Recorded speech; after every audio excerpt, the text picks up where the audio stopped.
This Netflix series is kind of a watered down version of all of the deeply racist bits about his ideas. And I think that's part of the reason he won't identify what that lost civilization is, because if he does that, he's going to lose a lot of the support and the credentials that he's trying to build.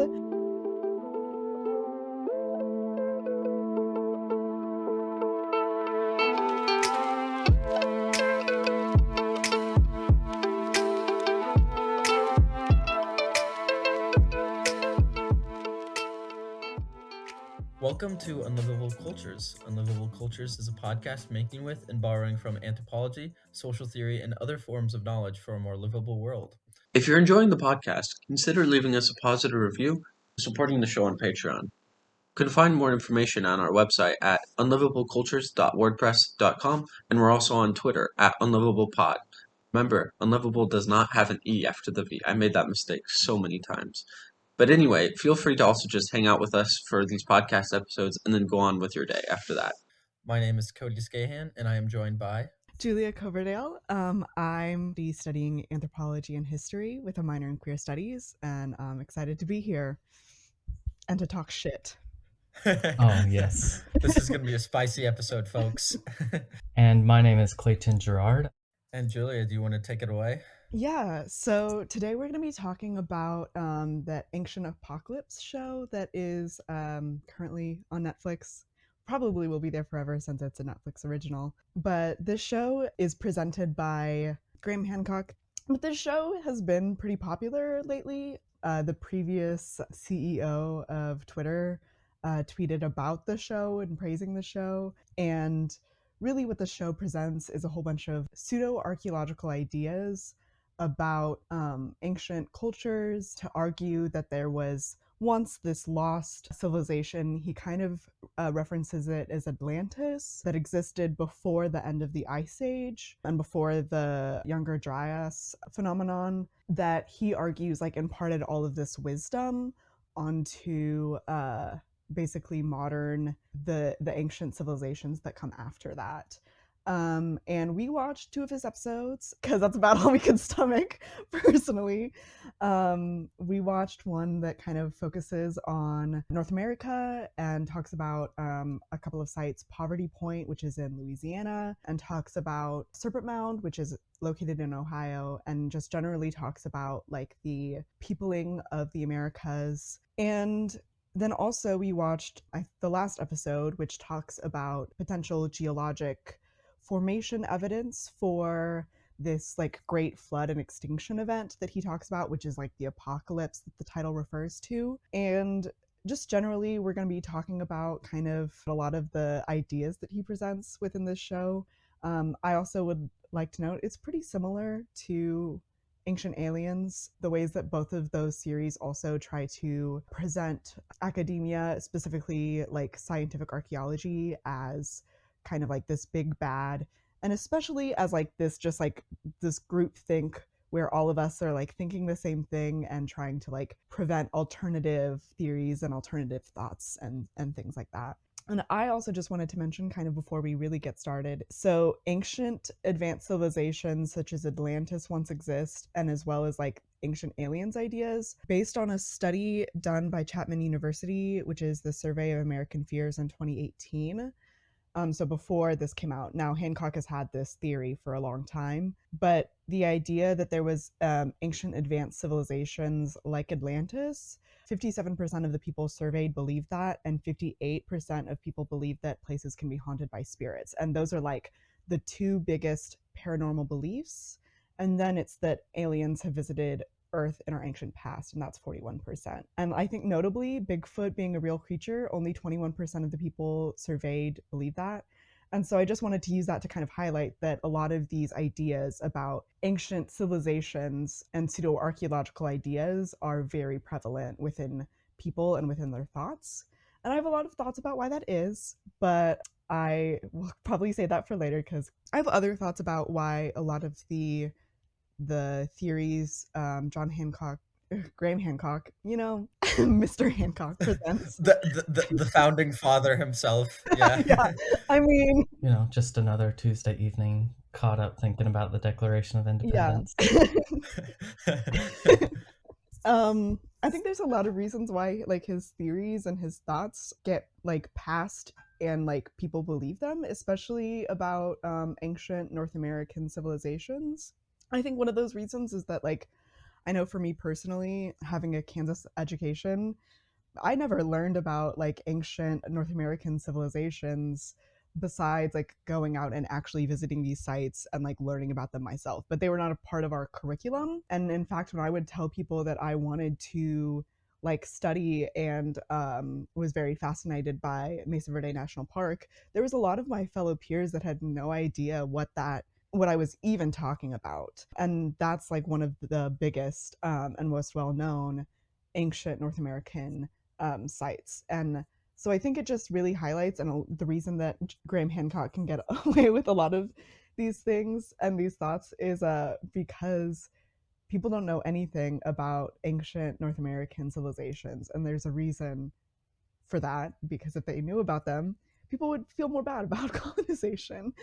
And I also think the other reason that he and a lot of pseudo-archaeological ideas can survive is that people do not have a strong understanding of what archaeology is and what it does and what archaeologists are actually saying. Because if you want to learn about archaeology, you kind of have to go and seek that out yourself. And part of that, is archaeology's own fault and something that we can do better with informing the public. But at the same time, people not having a strong balance and understanding of these from public education plays a hand, I think, in why a lot of these pseudo-archaeological theories can take hold, especially when they're founded on white supremacy and stuff that is easier for white people to believe because they haven't deconstructed white supremacist beliefs. A lot more palatable. Yes, a lot more palatable. Yeah. I noticed so many times over just the couple episodes we watched how he was saying mainstream archaeologists instead of archaeologists. Mm-hmm. And he didn't do the same thing for like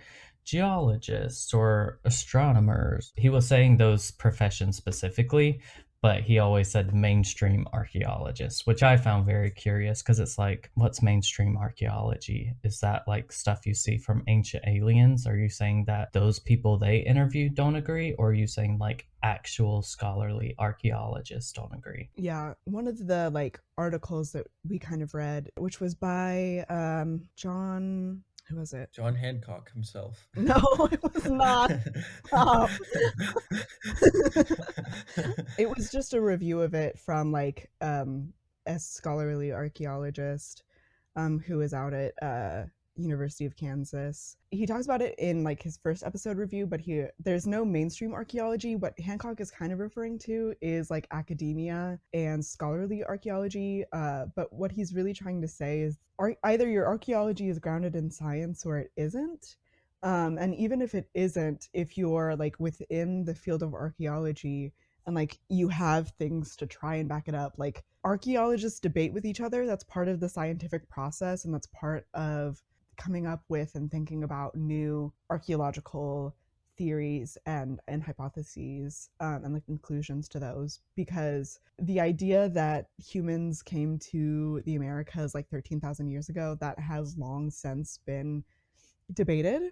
There's multiple sites, not just the White Sands footprints in New Mexico, that have been challenging and pushing back on the state. And it's just a thing that archaeologists have debated. And if you don't have good dates and if you don't have good science backing up what you're trying to say, it's less likely that people are going to accept what you are arguing or what you're believing. And I think that that's something that Hancock doesn't want people to understand about archaeology, because if they did, they would understand more of like the disagreements with his ideas. And that's a big point too. Like he peppers throughout the entire episode, I believe. Like that phrase comes up so many times. Exactly. Anytime he's explaining anything, he's like, I believe this would have happened, or I believe this is, this connects to this, or whatever According else. to my theory.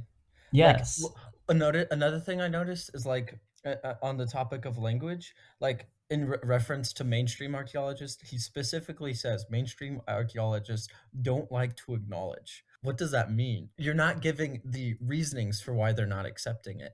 Like you're just saying they don't like to acknowledge it. And then also like when he would put out like this crazy theory, this is like a very traditional like well-known logical fallacy used and identified by philosophies. He puts out this really random, strange thing and then says, but I'm not saying, and then takes like part of it and saying, I'm not saying this, but I am saying this, to make it seem more reasonable by comparison. Or just even the like, I'm just asking the question. Exactly. I'm not saying this happened, but I think it's important to ask, Yeah. Or just like adding a little tiny inflection of a question mark at the end of his statement where he's talking about, what if Atlantis or aliens or gods came down to Earth and lived in a secret society? Like, I don't know, what if? But like just leaves it at that and then says, archaeologists can't agree on this thing. That's mysterious. What does that mean? Or there's this whole deep state of archaeologists that are conspiring to have some like grounding narrative for the prehistory of the Americas. Yeah, I was just gonna say, in line with that, it's like he uses like very populist tropes. We've seen people like Donald Trump use the same sort of language of the elites don't want you to, of course, like all these conspiracy theorists and everything. But what I thought was really interesting, like the main sort of like thing he pinned it on with archaeology was like they wanted to like close themselves out from outsiders who didn't hold the same beliefs as them, or like maybe challenge their interpretations, or people from other sciences, because like he said something like they just didn't want their like thing to be invaded. They wanted to close it off and say only archaeologists can do this, which really doesn't make much sense, because like actually a lot of when I was digging, like a lot of the refutations of the two main ideas he explored in these two episodes, the refutations were done by interdisciplinary network of scientists. Like it was archaeologists working with botanists and other scientists to who have areas of expertise that archaeologists may not have, as he criticized. So it's really interesting to see that like a lot of his points of criticism really obviously don't hold up, even like objectively. You can look at the actual papers he's talking about or referencing, and if you actually read them, you see he's completely wrong. So And I think he can get away with it through his little clever wordplay, which isn't clever at all, just like a common, I don't know, I want to say just a common white man thing to do. I mean, he's also British, so, yeah, exactly. Yeah. there's a level The of that accent. to it too. Anglophilia. Yeah. The accent gives some authority. Yeah, and I don't want to get in semantics and just being like, well, him using this word is like inaccurate or something. But like there are a lot of implications based on the things that he's saying, and he realizes it. So he's just couching it with this softer language to basically not hold him to his word. But even sitting there talking about like, I believe, or archaeologists disagree, or this is a big mystery, it kind of creates this narrative of the exotic other that lived in the Americas, or what we call the Americas now, because, we colonized the land. Creating this narrative of the exotic other that really divorces, what we know to be true of the indigenous tribes and peoples that have lived in these places. And that has a lot of consequences, especially if we're going to sit here and talk about like decolonization and like tribal sovereignty and those really important issues. If we're sitting there having these narratives that are basically saying that the people that were originally here were this mysterious people that we no longer have ties to, and thus like any of these calls for decolonization are false or inaccurate or just inappropriate, because it's like they weren't actually the original inhabitants. The original inhabitants were people from Atlantis, and obviously we can't give them the land back because Atlantis no longer exists, and blah blah blah blah blah. Like it just really creates this false worldview that challenges a lot of the actual efforts for decolonization and liberation and justice and equity that people are working towards.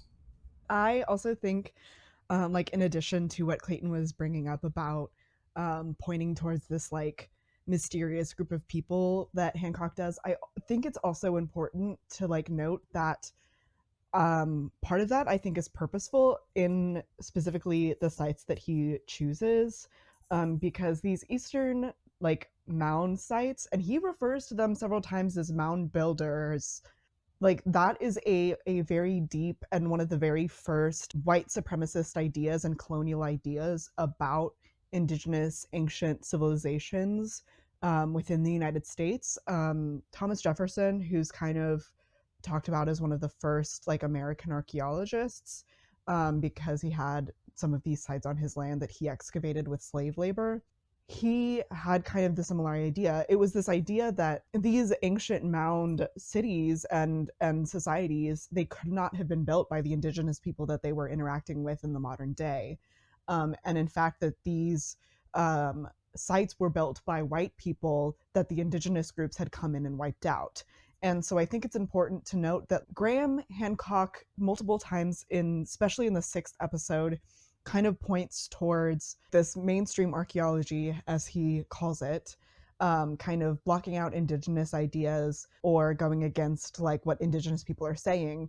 But it's also important to note that what he is saying about and the language that he uses to talk about these ancient mound societies, which are also hundreds of years apart and located so far away from each other, that he is using the same language that colonial white supremacists who first colonized this land were using to talk about these sites. He's not going to say that, because then he's not going to get, these people to say and stand for him. But I think it's important to note that that's the basis for his ideas. And I think that's also part of the reason he's not using sites in the Southwest, which is where I primarily am studying and researching. I think that's part of the reason he doesn't use the sites. I think there's other reasons, but I'm going to save those for later. So yeah, I think it's important to know a lot of the groups and like institutions and newspapers and other things that are picking up Graham Hancock's show and series and wider work. I just found an article that he retweeted by the American Conservative. So there are like definitely predominantly conservative groups who have a certain agenda behind supporting his beliefs and supporting his ideas. I never would have guessed conservatives like him, Yeah, especially how he yielded the word censorship. He like exactly. really savored that.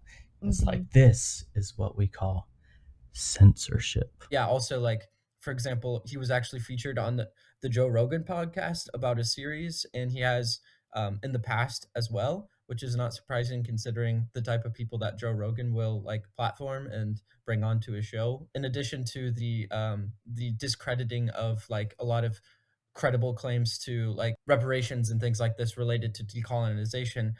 What I noticed was a big theme throughout the two series we watched, or the 2 episodes we watched, was emphasizing the cataclysmic and immediate and one-time effects of these events that he talks about as wiping out human populations. So that obviously goes against what scientists have contributed to climate change. So climate change is this slow process that we can observe the effects that are already happening.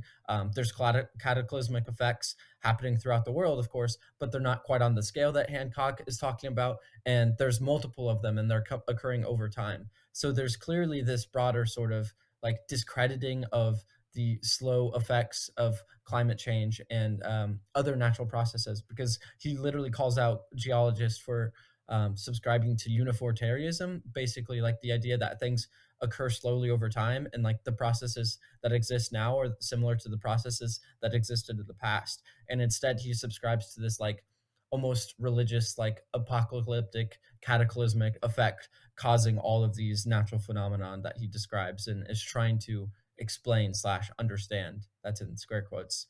So to kind of follow up with what Cody was saying, I found it very curious as well while I was watching the episode 6 about him kind of taking that conservative turn with like environmentalism and considering like climate change in these various ways, because it seems to epitomize this niche that's being carved out that veers away from like creationism and kind of accepting some ideas of evolution, the ideas that, humans and other life forms have been around for more than 4,000 years, because that's mainly the time frame that creationism espouses. So accepting some aspects of evolution while also still tying in some aspects of more biblical accounts like the Great Flood. It's a whole thing we can get into, but just this idea that there's some way of kind of like not accepting more established science theories and hypotheses that we can support with data and evidence, and kind of acting like there's this conspiracy within academia to monopolize, what we know about the world.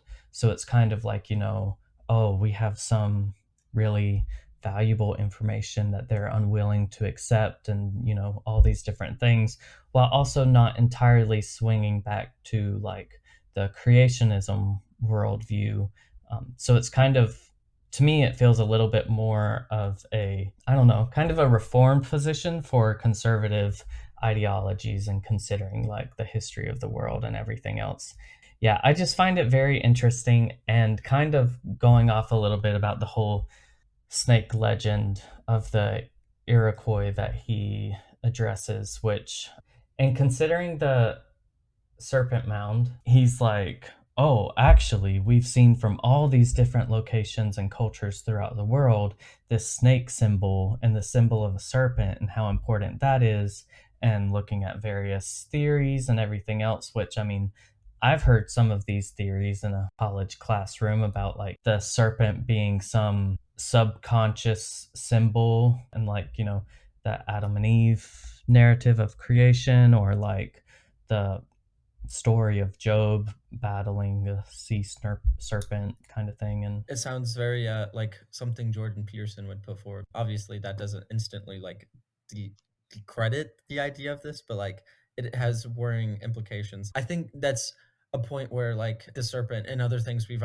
kind of already identified is like there's certain like catchphrases or like hints or like some symbol words that you can use to like, without saying something completely, like say, oh, I'm discrediting science completely, I'm like whatever what he is actually trying to do, and couching it in different language, but having these symbols, he's able to hint at it. I'd also just want to add too, I find it interesting that he is using this Iroquois story and then trying to say, but this isn't original, here are all of these things, and trying basically to just point out like no civilization in these stories are original. They're all coming from this greater, larger, lost civilization. I just think that it's particularly interesting that he would use an indigenous story and then just be like, but it's actually not original. And actually, nothing about any of these civilizations and cultures are original to themselves because they're all coming from this broader, lost civilization.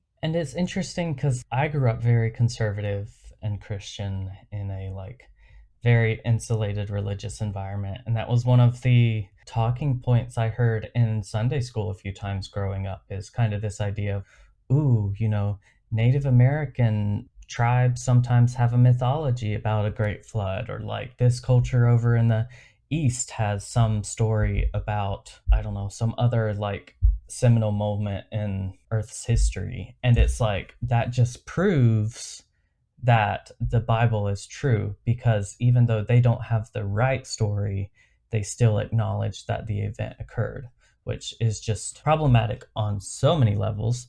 But to kind of tie it to this story, this is stuff that, I don't know, I feel like we know fairly well as anthropologists. Just the idea that, or not even the idea, but colonizers come and asserting our values and mythology and traditions and into the life ways of indigenous people or people from other cultures, depending on where we're talking about in the world. And just this idea of like, so maybe there was some legend about a flood in this tribe's mythology, so thus they have the wrong understanding of this biblical event that occurred. Or even just loosely mentioning some storm or something, and then it's like, well, they must be talking about the biblical flood in Genesis and Noah's Ark kind of thing. And like that kind of stuff still happens, which I find really interesting, because like, for example, talking about the snake legend, I agree with what you were saying, Julia, about it being kind of suspect in how he's using it, and this idea of taking such an obscure reference and crafting it into the narrative that he is trying to put forth. And it reminds me of, like, speaking of conservatives, I have a very conservative uncle, and I remember years ago he was talking about, the apocalypse coming and Revelation being fulfilled and all these other end of times occurrences that are coming.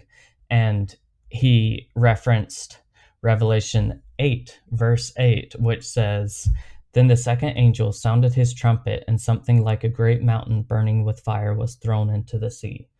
And this is back in the days when you had all those chain emails that had links to these like shady websites with videos of some angry white man yelling at the computer about what's happening in the world, and nobody's telling you the truth kind of thing, which parallels some of what we're talking about here.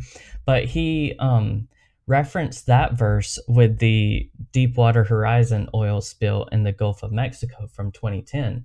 And he was like, if you see pictures of that big oil rig on fire, say that John was on the Isle of Patmos, I think it was called, and had this vision of the future where he said a mountain of fire was dropped into the ocean. He's like, people back then didn't know what an oil rig. So if you saw an oil rig on fire in the middle of the ocean, you would assume it's in a mountain. So this just means that Revelation is being filled and Jesus is coming back soon. This is the kind of like slippery ways people can navigate these narratives and be able to postulate whatever they want. And kind of drawing back to what I was saying earlier, this does serve function in being able to subvert claims that people are making about indigenous sovereignty and, claiming the land back and decolonizing all the land and property and everything else that we have done in America, and even making reparations to the communities in which we really harmed and exploited. Back to you also mentioning him using an Iroquois legend just like arbitrarily. I think it was very interesting that in episode 6 he makes a mention, talking about this mysterious exotic other that inhabited the land and this like unknown civilization.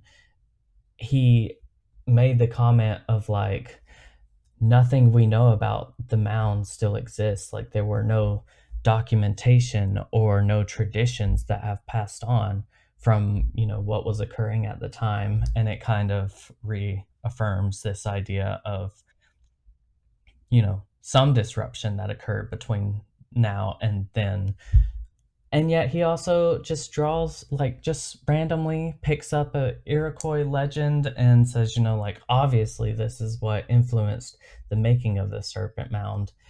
And it's just like a lack of recognition that there were other ways of knowledge production and preservation.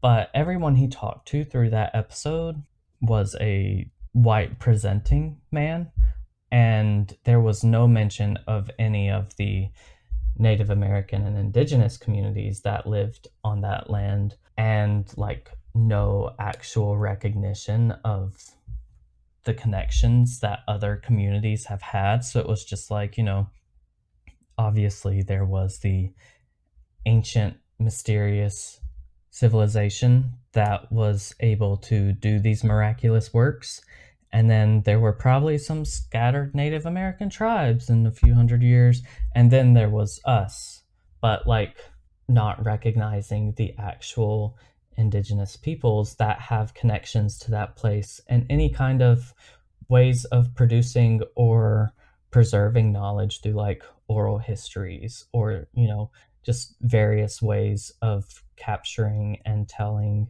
and recounting stuff that happened. There was no mention of consulting that knowledge. Yeah, I think in that moment he really just kind of shows his like UK archaeology, not even that he's a UK archaeologist, he's not, but like the UK basis of knowledge for archaeology, like, and just generally showing his ass about like not understanding the way that American archaeologists go about things. To just kind of directly quote what Clayton was talking about, he says at 5 minutes 48 seconds into episode 6, no documents or traditions have survived to tell us what Poverty Point's purpose was, so archaeologists are left guessing. Site manager and historian Mark Brink Jr. is the first to admit that mainstream archaeology hasn't been able to confirm much about this mysterious site. And then he asks this site manager to tell him everything that he knows. But I think that it's important to note that he's saying that archaeologists are left guessing because he doesn't deem oral history and consultation with indigenous tribes that are related to these sites as a valid way of understanding, one, these astronomical connections that he talks about, and two, just generally understanding the site itself, which a lot of archaeologists do ethno-historical work to talk about these sites and to talk about people living on the land. He'll also, very early on in this episode, he was like, the Americas weren't just like inhabited by hunter-gatherers, kind of implying that that's what archaeologists will tell you. I don't know any archaeologist that will tell you that. Maybe during the point of like Poverty Point's construction. However, part of the reason that Poverty Point is important is because it points to these hunter-gatherer communities having a larger community than is originally thought, because obviously there needs to be coordinated human efforts to put the labor in to construct a mound site like this.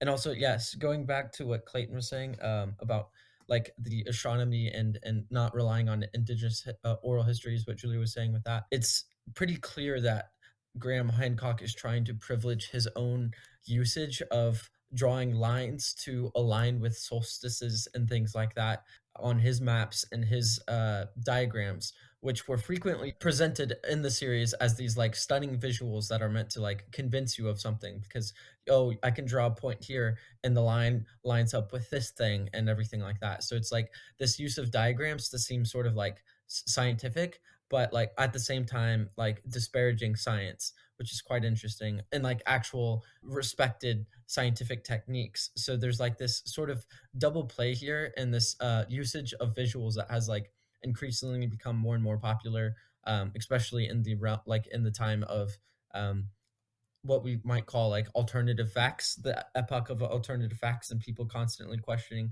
what we can believe to be true through language and all these things. And I think it wouldn't be surprising for me if Graham Hancock's house or room or somewhere he has one of those like cork boards with like pins in it that just draw like yarn lines in different directions and everything, connecting these different ideas together. There's nothing wrong with those. I definitely don't have 5 of those cork boards in my apartment. That's how every archaeologist makes every alignment and research statement, obviously, also. Can I just also say, him talking about geometry and diagrams and being like, it's really interesting because the curve of the snake's tail here is a direct line to where the sun is positioned as it rises on winter solstice or whatever. And I'm just like, how are you calculating the line? A line can be anywhere within 360 degrees. Yeah. And then also him talking about the snake's mouth swallowing the sun on whatever day. I think it was like the summer solstice or whatever. And he was the summer solstice. Yeah, and he was like, the people in charge of Serpent Mound don't acknowledge that, and they've allowed trees to grow around there, which is probably just because they want tourists to have shade, but they're obviously obscuring the true meaning of what the mound is for. And it's like, you're criticizing the integrity of, you know, some historic archaeological organization, which I'm not going to sit here and defend archaeologists, because like I'm not going to defend anthropologists or any science or humanity or social science field, because they're very white supremacist and colonial and everything else. But you're just coming up with these random hypotheses and saying, well, there's obviously some conspiracy against this, and thus it must be the truth. They've allowed trees to grow here, and if the trees weren't here, then you would see how obvious this is. It's just such bull. Yeah, when I was looking at the Joe Rogan podcast episode with Graham Hancock and Randall, I can't remember his last name, but he was also featured in the series in the 8th episode. Randall Clark, I think was his name. But somebody who otherwise agreed with many of the hypotheses and ideas Graham was putting forward said the part about the line being drawn from the center of the snake's mouth, I believe it was. He said, "That was very far-fetched, lol. I'm sure I could draw a line from my bum to my ear that will align with true north if I try hard enough." Yeah, so in the articles that I read about the specific episode, there's some talk about some of the stuff that he says about Serpent Mound specifically. So like first of all, you know how he kind of says that he's not allowed to film there because he was censored. The real reason he couldn't film there is because he just didn't get a filming license. So like it was like literally just because he didn't do the work to be able to go and film at the site. Yeah, and though he does read an email saying that it's because of the false narratives that he promotes, but I mean, even at that point, that's integrity from the archaeologists and the people that are running the site. To me, like that's what responsible people should do, right? Especially as we're sitting here talking for what 45 minutes now about like implications of what these narratives do. So even going back to what you were saying earlier, Cody, one part he was talking about various sites over like however many miles, hundreds of miles, that completely align in like the northern direction or something. And there was also this comment that he made at the beginning of the episode, considering that from the way these mounds are constructed, we can tell that they had some knowledge of how to orient a structure to true north. How infantilizing are you being? Obviously, this couldn't be some indigenous tribe. It had to be some ancient lost civilization because they were able to tell what north was.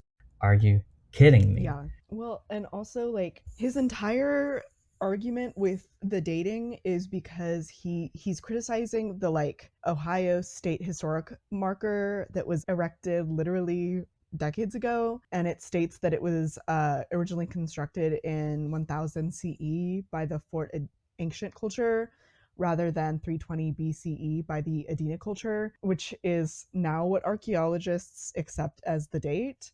And I think he just is upset that like this really expensive sign to replace isn't replaced and like doesn't have the correct information. I'm going to go more into like why I think it's interesting he chose these sites and not some of the sites in the Southwest that I'm really familiar with. So he chooses these sites, I think, in part because they have such a limited amount of absolute dates, both like tree ring dates and also I think he talks a little bit about like carbon dates. And part of that is just because like the climate in the places where a lot of these eastern sites are constructed, they don't have the preservation that the sites in the Southwest do to keep a lot of these like organic materials dry and preserved, that allows for this type of testing, especially tree ring testing, to occur. And I think that's part of the reason he focuses on the eastern instead of the Southwest, where like there is sites like Chaco Canyon where there's already literal documentaries talking about the widespread astrological alignments between all of the different great houses within Chaco Canyon, but also on a much broader scale, the ancestral Puebloans. It's like very clear and widely evidenced and accepted that these people were doing astrological alignments. I mean, there's a site up north, kind of near where I was working in the fall, called Chimney Rock that aligns every 18 years with this one specific thing that the moon does. Like, there's a lot of these sites that have lunar alignments, which is really hard to do because the lunar cycle is so complex compared to the solar cycle. But he doesn't want to talk about that because these sites in the Southwest are easily datable because we have such a large amount of tree ring dates. And if he used them, his entire theory would be disproven, even though these sites are complex and they're doing all of the same stuff that he's arguing in the East. but he just doesn't want to talk about it. And that's not to say that like these sites have also been impacted by the colonialism of archaeology. Again, I'm not here, none of us are here to be like archaeology is so great and not bad at all. But like there's a reason he's choosing the sites that he's choosing in the United States. The thing is, he couldn't be disproven by mainstream archaeologists because mainstream archaeologists can't agree on anything and don't actually know anything. Well, and I mean, they don't necessarily agree on the astrological alignments in Chaco Canyon, but like to say that everybody is saying no is just blatantly false. I think part of the reason just people don't necessarily agree with it is because it's really difficult to prove that there is astrological alignments happening, just because like how do you ground that in science, you know, in like testable provable science? Like that's hard to do. And yet within this like theory of conspiracy within archaeologists and the sense of injustice for us lay people, specifically white men, who know what the truth is and should have access to the truth and should determine truth. I'm being sarcastic in case anyone might be wondering. It just blows my mind, the connections that he makes and the assumptions that he then holds. This is the other thing. So Serpent Mound is like literally a reconstruction. Like it's probably heavily modified. If your whole entire like idea and hypothesis is that these astronomical alignments are happening based off of these features of this Serpent Mound, which itself is a reconstruction, your entire hypothesis falls apart once you acknowledge that it's a reconstruction and probably not super accurate. I'm not necessarily saying that there was no astrological alignment for Serpent Mound. There probably was, but to base it and to then base your math on it off of a reconstruction, your entire thing falls apart. That's actually how he also supports what he's saying, though, because he's like, currently, we don't see this happening, but we have to remember that it's a reconstruction. So that doesn't mean that originally this wasn't the inspiration. And it's just like this reverse of logic that you can't refute.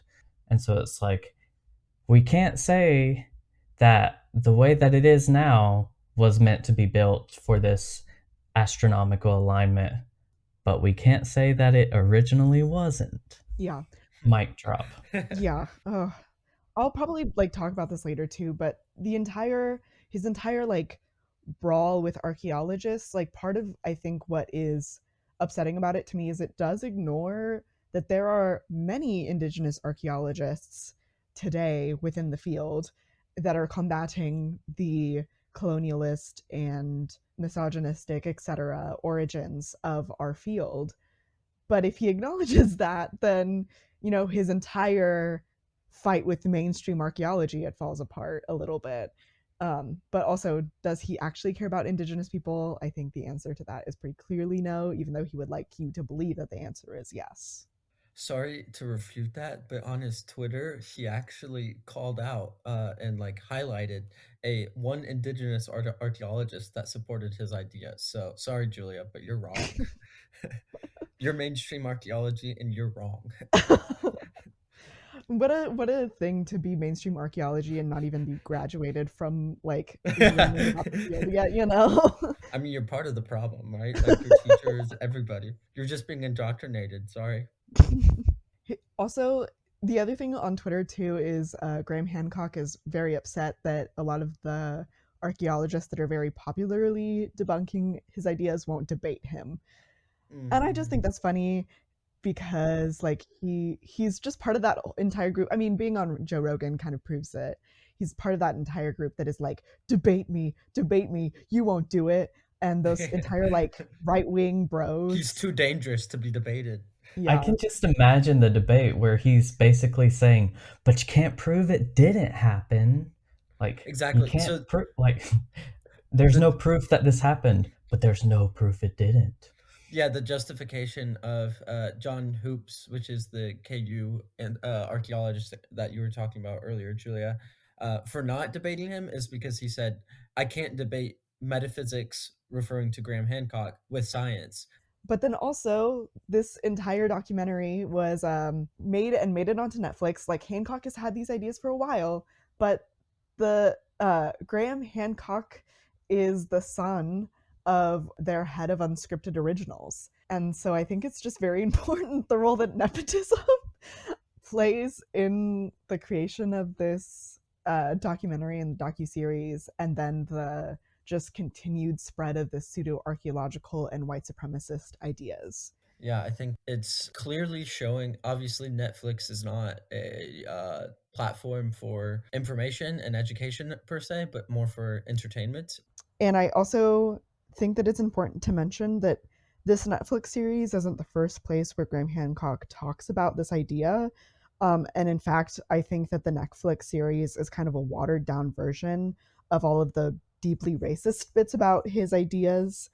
And in his books, like, he believes that non-indigenous white bearded people advanced all of these indigenous cultures. Like, that's the lost civilization he's talking about. And I think that's part of the reason he won't identify what that lost civilization is, because if he does that, he's going to lose a lot of the support and the credentials that he's trying to build from people.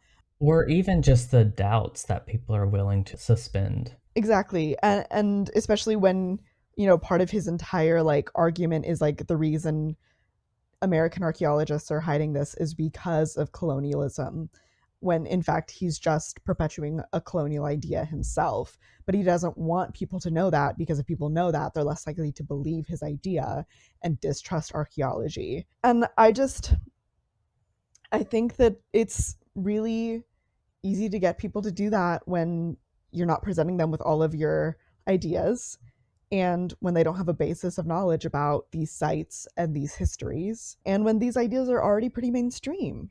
I also just find it very rich that he includes portions of himself giving a lecture throughout these episodes. The kind of move that you make to cite yourself on this topic is just very rich indeed. Well, he's just being efficient. He doesn't want to say the things he's already said before. You know, why would he do? No, I think it's well, not only that, he's the one that has credentials and expertise, not the mainstream archaeologist. Yeah, exactly. Here's me doing a lecture. There's no one for him to cite or reference. Yeah, except for him. So he has to do it himself.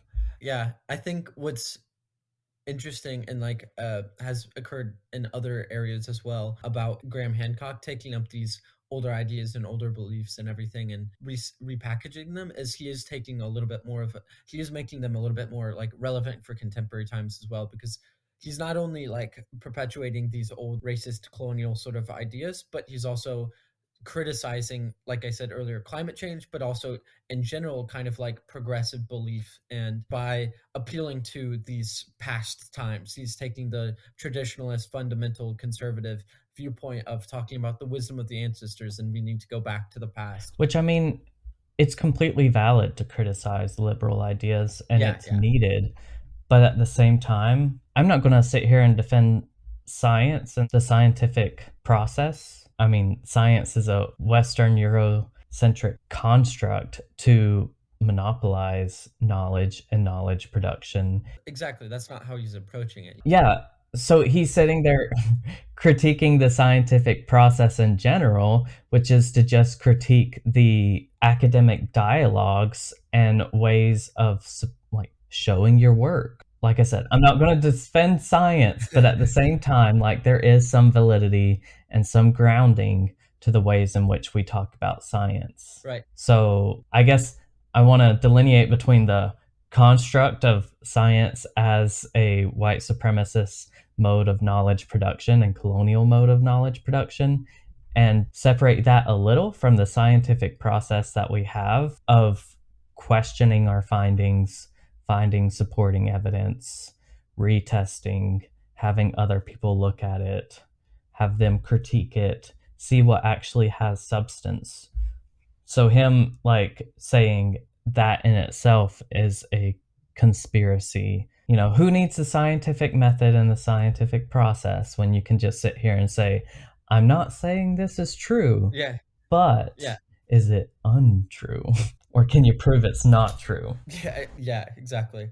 Right. The point is like not to say that science shouldn't be completely reworked from the ground up to acknowledge these colonial and racist and like violent epistemological institutions and structures supporting science and related to capitalism and so many other different structures, but to say that like there are some ideas from this that obviously have proven valuable for our human society, for us to have conversations with one another, to agree on some core ideas. And that's kind of a little bit what Graham Hancock is calling into question, the fact that we can have any sort of logical debate and decide on one thing having slightly more truth to it or slightly more reasoning or water to be held to it rather than the other. Basically, how else can we make a decision between two different seemingly equal ideas put forward? If not, we have to have some sort of process.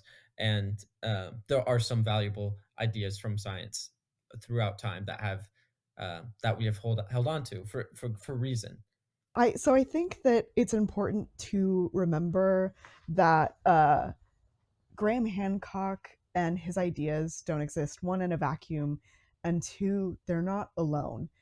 One, there's lots of people believing these ideas, especially since Netflix is presenting them to them, and people trust Netflix. But it's also important to remember that these pseudo-archaeological ideas that seek to discredit indigenous people, not just in the United States, but around the world, any people who are not white people, that these ideas have been around for a long time. Ancient Aliens has been around for years and has been very popular, even when it was not a TV show and it was just the racist books and ideas.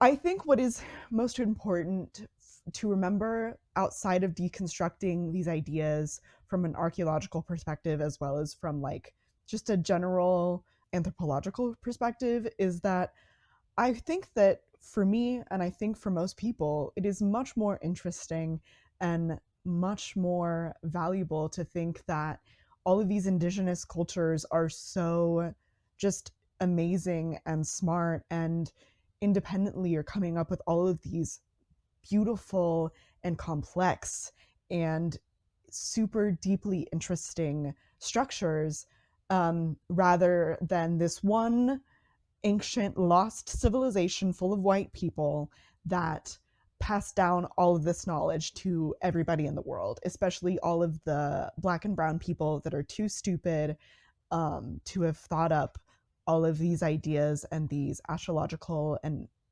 astronomical alignments themselves.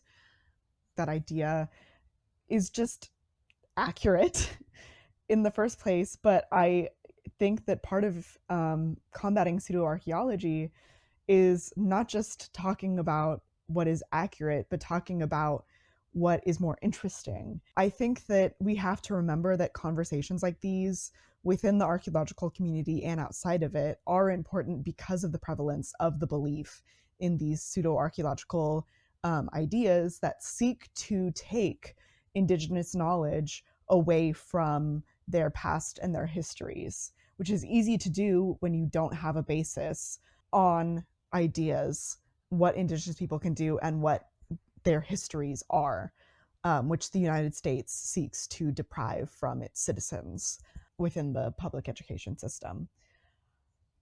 But I just think that we, as a community, we need to do more about combating pseudoarchaeology, because if we want to continue to combat the colonialism within our field, we need to combat the colonialism that is coming of people who are trying to rile up all of these right-wing and fascist ideas. And given the current climate that we are living in, I think that archaeology and a lot of academic archaeologists need to be more aware, and we need to be publicly speaking out against these things, because not only is it harming people's knowledge and understanding of our field, but it is actively harming the indigenous people that we are studying and that we are supposedly caring for and working for and collaborating with. Well said. Well said. And from all of us at Unlivable Cultures, thank you for listening. I hope you found this informative, perhaps entertaining. I don't think any of us would necessarily advocate for you to watch Ancient Apocalypse in case, you really want to either torture yourself or have a good laugh, but we'll leave it up to you to decide. Only if you have a high pain tolerance. Yeah, I had exactly. no good laughs. Yeah, I did that. Well, there it is, folks. No good laughs. All right. Once again, thank you for joining us. And this is the folks at Unlivable Cultures saying goodbye and good luck.